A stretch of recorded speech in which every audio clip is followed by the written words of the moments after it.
In this lesson, you will learn how to screen for aggression issues using a simple and effective method that we call setting up the door. Also, you will learn why it's important to take this step during your meet and greets to screen for what we call Jekyll and Hyde behavior. And I'm going to share a personal story of a time early in our company before we implemented the setting up the door technique, and I wound up in a dangerous situation, and it led to me getting bit by a humongous dog. So be sure to stick around until the end for that. Setting up the door is a simple and effective method for creating a situation similar to how it will be when you try to enter the client's home later on at the visits. Most dogs will let you into their home when the client is not around, but some dogs might become territorial or even aggressive. Why is this, you might ask? Here's what's going on. Dogs often rely on their people to handle stressful situations, such as a strange human entering their territory. When a dog is with their parents, the dog knows they are protected.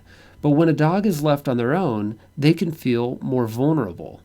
The fear of being vulnerable often presents itself in one of two ways.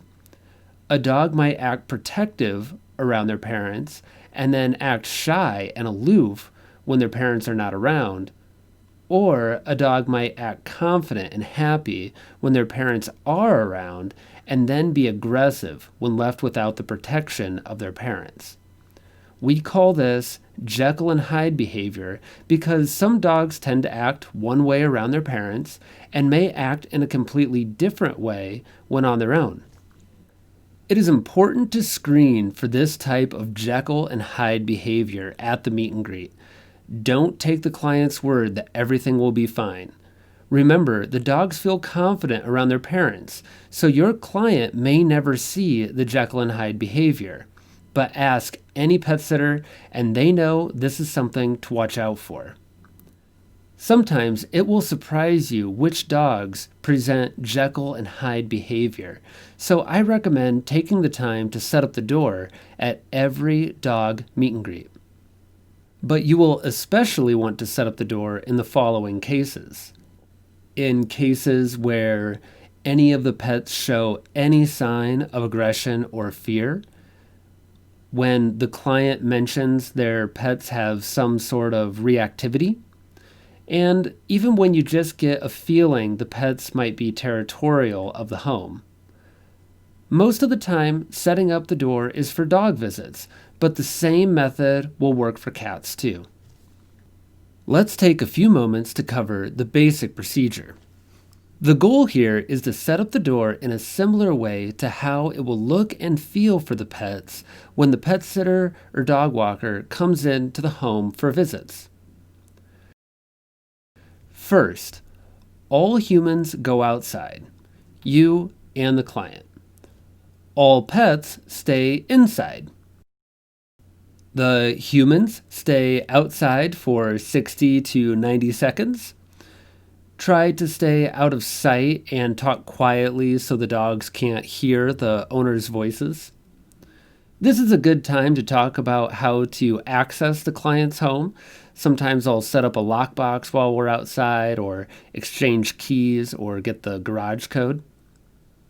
Next, after 60 to 90 seconds has passed, the pet sitters will go back inside the house while the clients stay outside. I recommend that the pet sitters enter the house through the same entrance they will be using later on at the visits. When you get inside the house with the dog or a cat, start assessing the pet's behavior right away. Be sure not to approach a dog that's showing signs of aggression.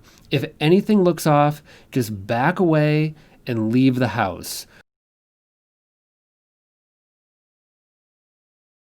Of course, if the dog is showing signs of aggression, don't bring on that client. If the dog is showing signs of being friendly but nervous, you can start by giving the dog a few treats. Ask yourself, does this dog feel comfortable taking these treats? Do I feel comfortable giving the treats? If things are looking good up to this point, go through the following procedure and see how the pet acts. A dog who will not give you problems will pass these tests easily. The dog will let you put their harness or leash on without fear or aggression. They will let you pet them along their back. They will tolerate you touching their face. They'll have happy body language. Beware of slow, cautious body language, the dog looking at you from the side. A dog that will pass these tests will not be showing any fearful behaviors. If you have a bad gut feeling about a dog, it is best to voice your concerns now. Otherwise, you might need to sort out alternative care for the dog after the client has already left town. In the early days of my company, before I implemented the procedure of setting up the door in our meet and greets, I had a major problem with a Mastiff mix at a pet sitting visit.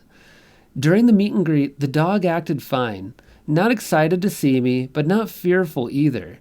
The client and I took a tour, we covered all the details of the visit, and everything looked good.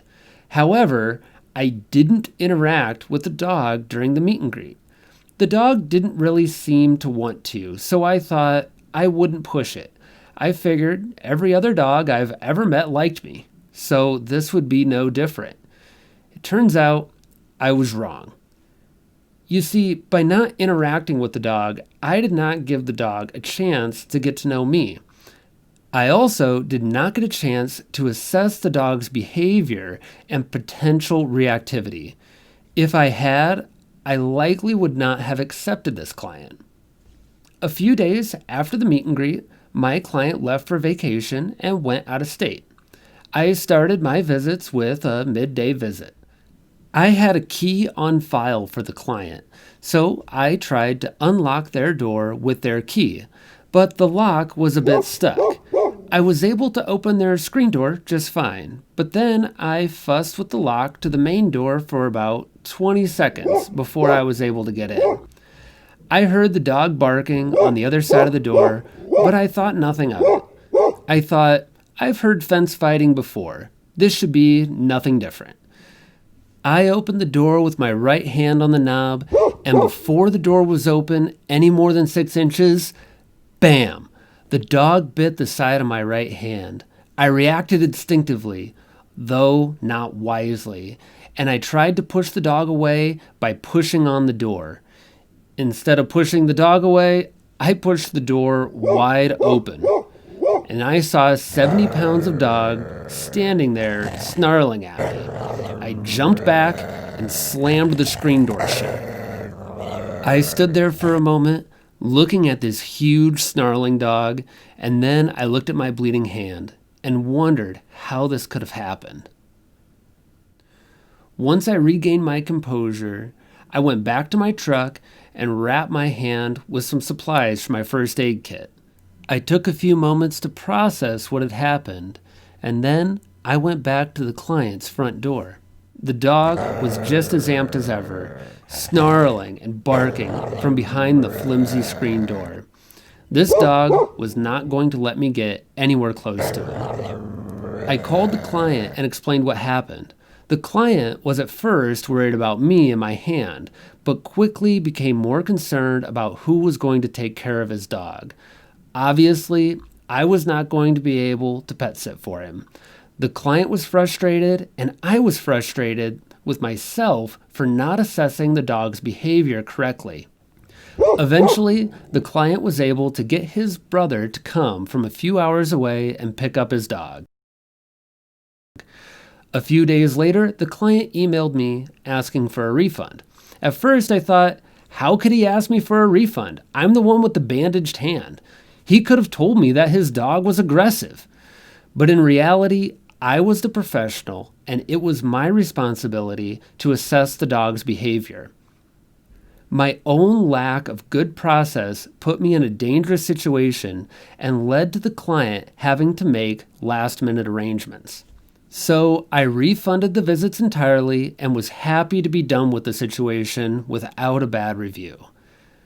The reason I tell this story is to drive home the importance of setting up the door. Since we've implemented this procedure, I have not had another problem with dog aggression at a visit. Setting up the door helps us identify signs of aggressive behavior at the meet and greet so we can turn the client away before it becomes our problem.